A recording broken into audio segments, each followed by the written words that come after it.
No Shah no mullah in Iran স্লোগানে মুখর জার্মানির মিউনিক শহর।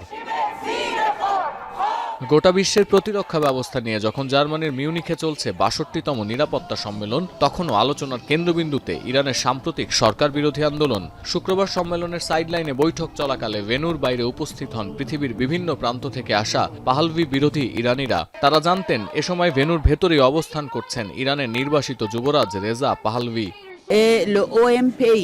L'Organisation Moudjahidine du Peuple de l'Iran, pour dire que les Iraniens, ils ne voulaient pas aucune dictature. Wir sind heute hier, weil wir gegen Mullahs und gegen Schah sind.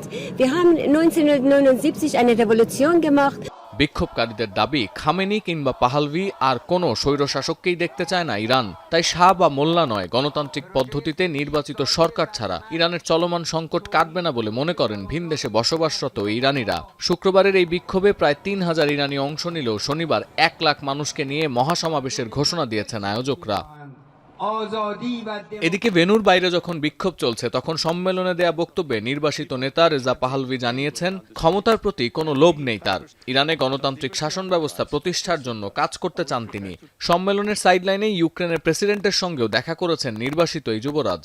It doesn't matter if you're socialist or conservative. It shouldn't matter if you're a Republican or a monarchist. It should matter that we all believe in democracy at the end and the rule of law and the protection under that law. That's the way we will put an end to discrimination. এদিকে নিরাপত্তা সম্মেলনের এবারের আসরে সবচেয়ে গুরুত্বপূর্ণ ইস্যুর একটি ছিল ইউরোপের নিরাপত্তা। উদ্বোধনী ভাষণে জার্মান চ্যান্সেলর মন্তব্য করেছেন, ইউরোপ নয় গোটা বিশ্বের নিয়মতান্ত্রিক শাসন ব্যবস্থার বিলুপ্তি ঘটেছে। এমন প্রেক্ষাপটে ইউরোপের এখন ভূ রাজনীতির নেতৃত্বে আসার সময় বলে দাবি ফরাসি প্রেসিডেন্টের। এ সময় সাইডলাইনে ব্রিটিশ প্রধানমন্ত্রীর সঙ্গে সাক্ষাৎও করেছেন ম্যাক্রো। সম্মেলনে যোগ দিয়ে ইউক্রেনীয় প্রেসিডেন্ট বলেছেন, এবারের আসরে ইউক্রেন বিষয়ক আলোচনায় ব্যাপক অগ্রগতি হয়েছে। এছাড়া রাশিয়ার উপর নিষেধাজ্ঞা বাড়ানো সহ পশ্চিমা দেশগুলোর কাছে আরও সামরিক সহায়তা চেয়েছেন জেলেনস্কি। তবে এবারের সম্মেলনে ভিন্ন ভূমিকায় দেখা গেছে যুক্তরাষ্ট্রকে। জাতিসংঘে যুক্তরাষ্ট্রের দূত মাইক ওয়ালস বলেছেন, জাতিসংঘকে ডায়েটে রাখা প্রয়োজন।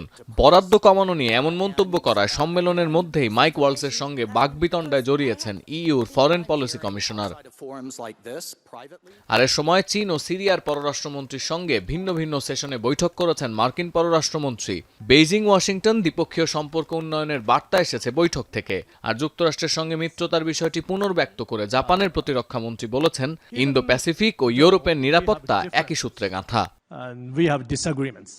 সতীর্থ কর্মকার, এখন বিশ্ব।